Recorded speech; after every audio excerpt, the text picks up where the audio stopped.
रहा है। नमस्कार, न्यूज़ विंग टीवी में स्वागत है आपका। मैं हूं रफ़ी समी। शीतकालीन सत्र आज समाप्त हो गया। हमारे साथ विधायक विनोद जी हैं।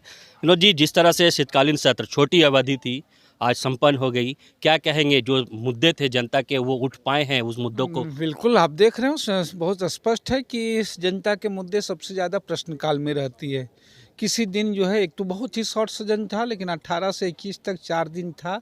चारों दिन में 4 भी प्रश्नकाल के प्रश्न नहीं हो पाए, 4 भी ध्यान आकर्षण नहीं हो पाए। यहाँ तक कि शून्यकाल की भी जो एक तरफा संवाद होता है, वह भी सूचना आज पढ़ी नहीं जा सकी। तो सदन में तो नहीं मिला, लेकिन जब सदन चलते हैं तो सिर्फ सदन के अंदर ही आवाज़ें नहीं होती है, सदन के बाहर भी आवाज़ गूंजते हैं, अखबारों से गूंजते हैं, सड़कों पे आवाज़ होते हैं। और वो आवाज़ गूंज रही है, सरकार जो आवाज़ गूंज रही है सदन से बाहर सड़कों में, उस आवाज़ को सुनना चाहिए, वो अनसुना नहीं होना चाहिए, भले ही सदन में वो अनसुना हो जाए। लेकिन आवाज़ उठ रही है। युवा देखिए, आप सड़क पर है, पारा टीचर सड़क पर है। बिल्कुल बिल्कुल बिल्कुल, इसलिए तो हमने कहा कि सदन जब चल रहे होते हैं तो सदन के अंदर ही आवाज़ नहीं होती है, सदन के बाहर। और सदन की बाहर की आवाज़ों को लेकर के आप संजीदा नहीं होंगे तो नुकसान होना है।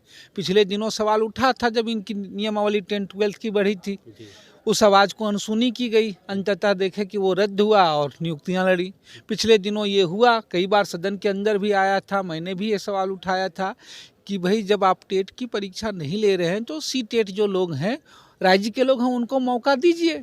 सरकार ने नहीं सुना, मामला हाई कोर्ट गया, फिर जाकर के 3 महीने का जो विलम्ब हुआ। तो आप अगर सदन से बाहर जो वाजिब आवाज़ें हैं वो नहीं अनसुनी कीजिएगा तो उससे राज्य का ही बाधित होगा, सरकार की ही उससे परेशानी बढ़ेगी। विपक्ष के रवैये को क्या कहेंगे इस शीतकालीन? मुझे लग रहा है प्रश्नकाल को नहीं चलने देना वो जानबूझ करके बाधित किया गया। हमको लगता है प्रश्नों के माध्यम से सुनना चाहिए था, बताना चाहिए था और रखी जानी चाहिए था, वो तो जानबूझ करके बाधित की गई। 32 का जो मामला है उस पर लगातार उनका बहुत स्पष्ट है, 32 को लेकर के स्पष्ट है, प्रावधान है। राज्य अलग होने के बावजूद भी अगर सरकारी सेवाओं में देखें तो राज्य के लोगों का प्रतिनिधित्व जो है वो कम है, इसलिए वो प्रावधान किए जाने चाहिए। इसलिए दोबारा सदन ने इसको पारित किया। लेकिन घटना तो बहुत स्पष्ट है कि रघुवर दास के शासन आते हैं, वो 2016 का संकल्प लाते हैं, स्थानीयता को खारिज कर देते हैं। विधानसभा से स्थानीयता को लेकर के विधेयक पारित होता है, गृह मंत्री आते हैं झारखंड, वो कहते हैं खतियान के आधार पर स्थानीयता नहीं होगी, फिर वो राज्यपाल जो है वो वापस करते हैं। तो तीनों घटनाओं का क्रमवार जान लीजिए। राज्य के जो है 12 सांसद भारतीय जनता पार्टी के हैं। झारखंड को विशेष रवायत मिले नौकरियों में 3rd 4th के ग्रेड में, इसके लिए कभी संसद में आवाज़ नहीं उठती है।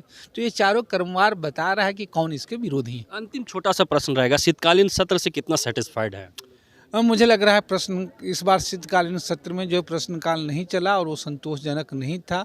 लोगों को उम्मीदें रहती है सत्र चलें, पक्ष के विधायक हों विपक्ष के विधायक हों, सवाल सब पूछते हैं कि सरकारों से सवाल पूछा जाए और सरकार उसका जवाब दे। ये नहीं चल पाना निराशाजनक था। तो सुना आपने, ये थे हमारे साथ विधायक विनोद सिंह जी, जिन्होंने साफ कहा है कि जितने संतोषजनक होनी चाहिए थे शीतकालीन सत्र उतनी नहीं हो पाई है। कई ऐसे मुद्दे हैं, कई ऐसे सवाल हैं जो गौण हो गए हैं। बहरहाल, जिस तरह से आरोप प्रत्यारोप का दौर चला इस पूरे शीतकालीन सत्र में और जिस तरह से विपक्ष का रवैया देखने को मिला, सत्ता पक्ष भी उन पर आरोप लगाता रहा कि ये जानबूझ करके सदन को जो है बाधित करने की कोशिश कर रहे हैं। लेकिन कहीं ना कहीं वाकई में जनता के जो मामले हैं, जनता के जो मुद्दे हैं, वो गौण होते नजर आए। अब ऐसे में सरकार क्या कुछ स्टेप उठाती है, चाहे वो 32 का मामला हो या फिर जो युवा सड़कों पर है, देखने वाली बात होगी। सहयोगी राकेश के साथ रफ़ी समी, न्यूज़ विंग, रांची।